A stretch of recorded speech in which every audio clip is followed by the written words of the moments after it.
this question. Jason was going to reschedule for tomorrow, and I didn't see it until late, but he's popping on with us. So, Jason, I'll keep you for a little bit here, but I want to, because the Eagles are playing against Aaron Donald and the Rams. I wrote these four guys down. Joe Green, number 1, Merlin Olsen, number 2, Bob Lilly, number 3. Where does Aaron Donald rank, in your opinion, as some of the greatest defensive tackles of all time?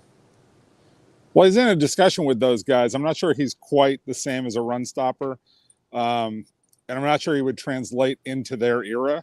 Like, you're talking about a bunch of guys who are mostly 60s, 70s players where it's much more run heavy game. And you had to be a little stouter in terms of height. But like, he's better than Warren Sapp. And Warren Sapp is, one of the best interior guys of the last, 25 years, 30 years, whatever you want, however far you want to go back. If you were to say in the modern era of the passing game, with a wide open game where it's not, as heavy duty, he's somewhere in the top 5 guys, top 3. It's interesting you say that, Jay. So you look at it like this. Back in the day when you had Lilly and them guys, it was a 20 passing attempt league. Today, because it's a 55 pass attempt league, he fits the era. Oh, absolutely, 100%. He's the best of this era interior wise, no, without question in my mind. I'd have to really think through all the defensive tackles, and like Fletcher Cox is a really good player because Fletcher could do a little bit of both, right?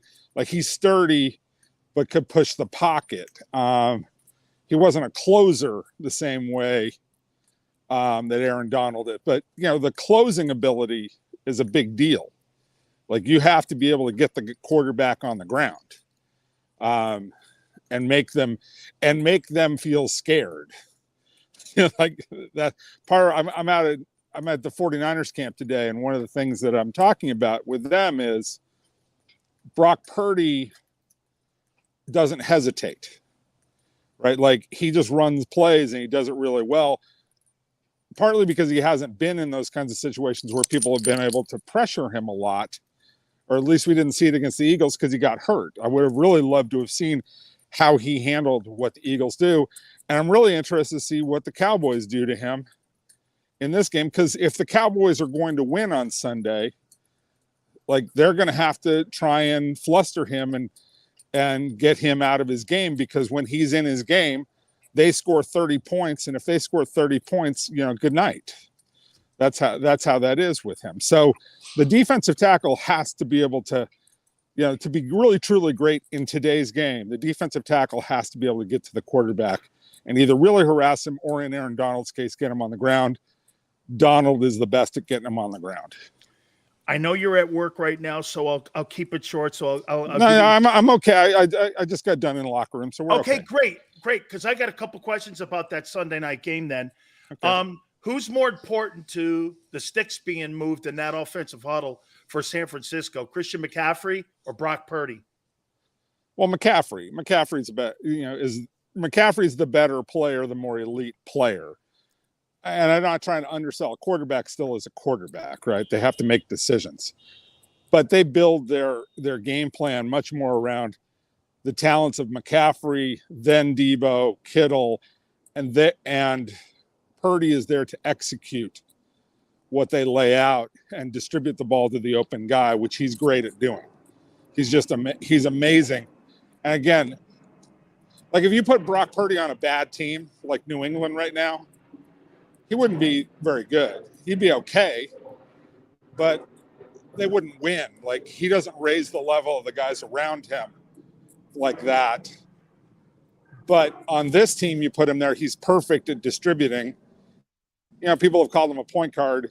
I think that's a fair analysis. But the thing that I like most about him is he has a plan going up to the line of scrimmage, and no matter what the defense throws at him, he has an answer for that, and there's no hesitation. And this is a defensive lineman. You're trying to get the quarterback to hesitate, make mistakes. the old classic line that people talk about with Sam Darnold, see ghosts. Well, that's the point of what the defense is trying to do. They're trying to make the quarterback see ghosts. They're trying to rattle him. Brock Purdy doesn't get rattled. He may not be the most talented guy in the world. Like, he doesn't have a big arm. He's not a big body guy or anything like that. But he does not get rattled. He knows what he wants to do. And what made me think of this week is I saw the Charles Barkley quotes where he was talking about, I'd rather play against a guy who's a great athlete than a guy who's really smart. Brock Purdy's really, really smart at football. I don't know how he is in everything else, but he's not a great athlete. But God, he's a smart player, and he seems to be really tough right now to play against. Do you think he's playing the best football the first month of the season of any quarterback in the league?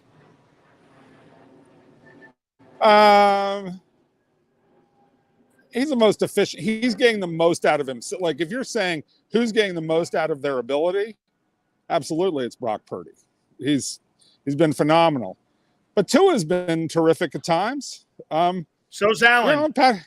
And Josh Allen, he had a bad first game, but he was terrific the last 3 games. And Patrick Mahomes is still Patrick Mahomes.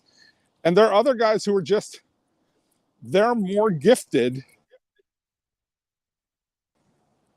than Brock Purdy. So they can, like Patrick Mahomes can simply make passes that Brock Purdy cannot make. He's just, that's his skill set. And you can't take that away from him. But Brock Purdy, for what he is, with what he has around him, is playing as well as he possibly can and as efficiently as he possibly can. 2 last questions for you, Jace. Jerry Jones said today in his radio show that the Super Bowl goes through San Francisco. Do you believe that as much as Jerry does? I'm not quite there yet. The defending champions are still the defending champions, and I think Buffalo's awfully good. Baltimore's done some things early on that make me like them. I just think it's a little early. I think Jerry's Jerry wants everybody to believe that this is the game that everybody should watch. And I think Jerry's putting some pressure on his own people to see how that works. But, if I was a player or a coach for Jerry, I'd like Jerry to just shut up and let's show up on Sunday. But that's not what Jerry does, right? Let's just play the game. Because here's the thing, and, Les Bowen in Philadelphia made, the retired sports writer, he made a great point about this, right? If you make this the biggest game of the year for the Cowboys, what are you going to do for the next 12 weeks? Right? Like, if this is your Super Bowl, if the Super Bowl goes through here and this, okay, so how do I get ready for the next 12 weeks? What logical game do I play on? Yes, it's a big game. Everybody's going to be watching. You want to lay your claim to being the best team. There's no question about it. But win or lose, you still got to play 12 more games, and those games are going to count. And you don't know what's going to happen over the next 3 months. You don't know who's going to get hurt, who's not going to get hurt, who's got to be ready, who's got a home field event. You got a lot of season left to play. Calm down. Calm the F down.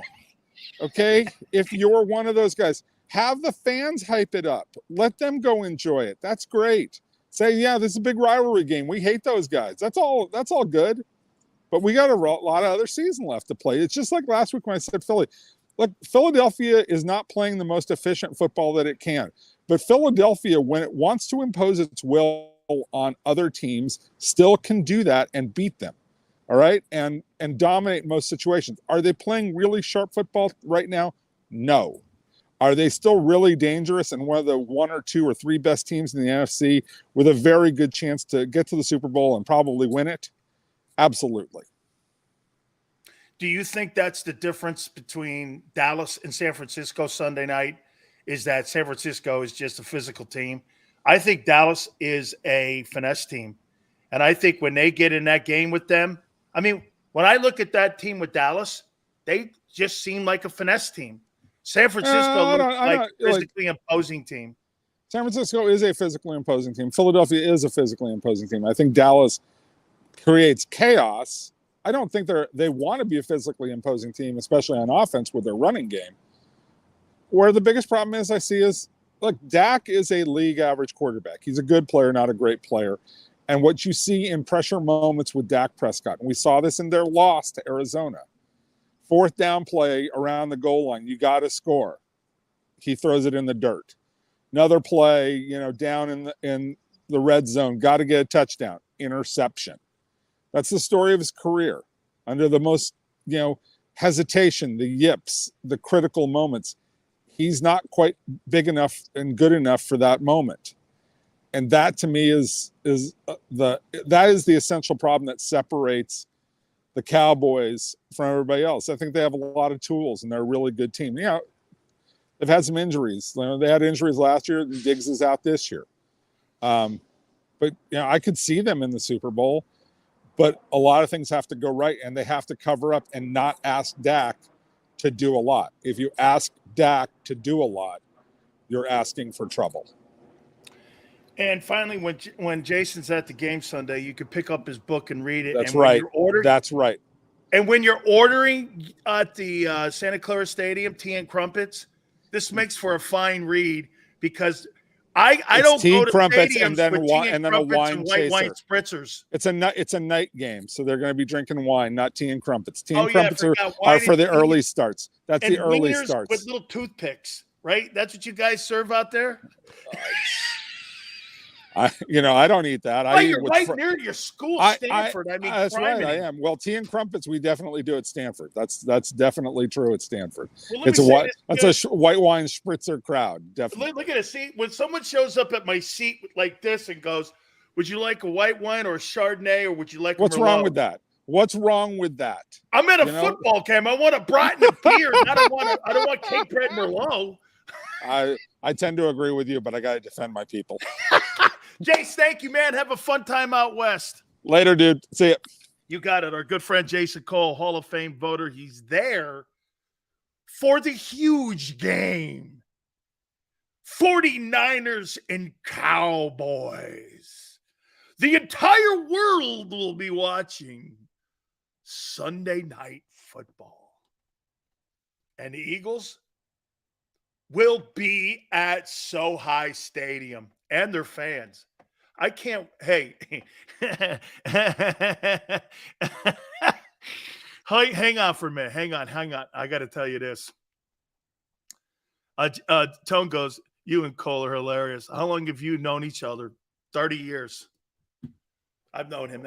I've known him since I was in college. And I've known him since he was covering national football. We've been friends a long time.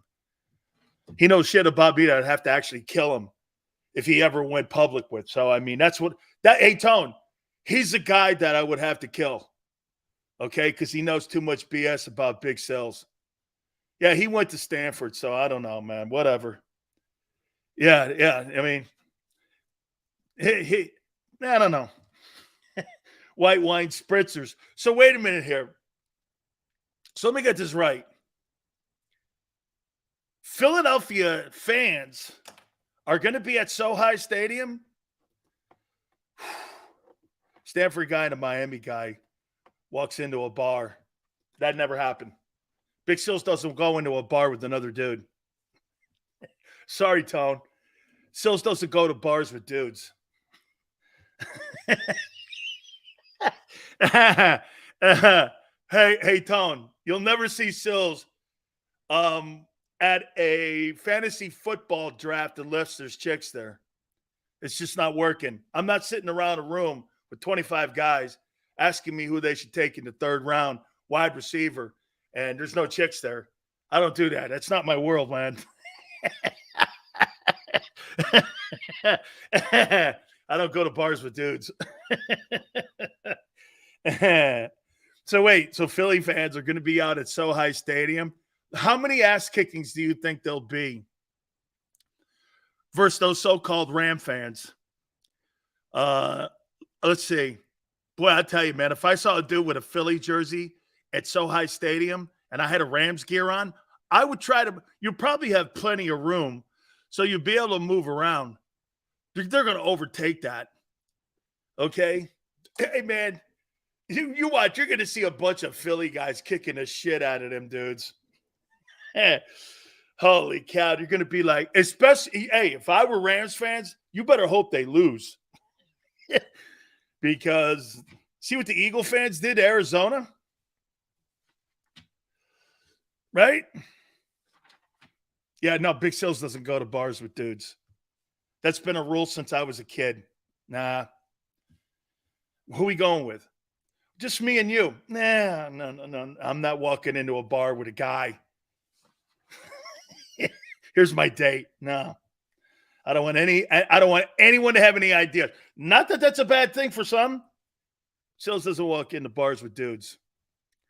Unless it's an event. No, I've been in the suite at Eagle. I've been in the suite. You know how many times I've been at the suite at Lincoln Financial? Probably 6. My aunt has been in the suite. Lincoln Financial is one of the greatest stadiums on the planet, man. I totally enjoyed that place. Love it. By the way, the Philly Cops, I and David Robinson were at an Army-Navy game, and we had such a great time. Great time. It's a great stadium. They took over the camera crew in Tampa. Dude, that's such a great fan base. Steeler fans, Packer fans, 49er fans, man. They got a lot of good fans. Okay, right. CJM. That's what happens, man. You do walk into a bar with a dude, and you do walk out with a dude. I don't know. I don't know. I don't know how that makes you feel, but me, I don't know. That may work for Tone, but I don't know. Let me take a time out. Keep it here on the National Football Show.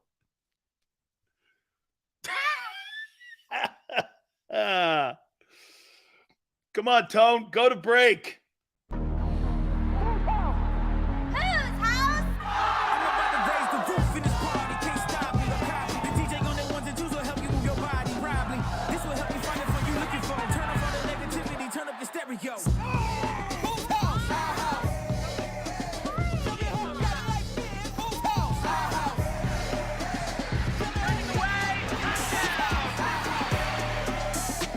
Football and Hooters, the perfect pair.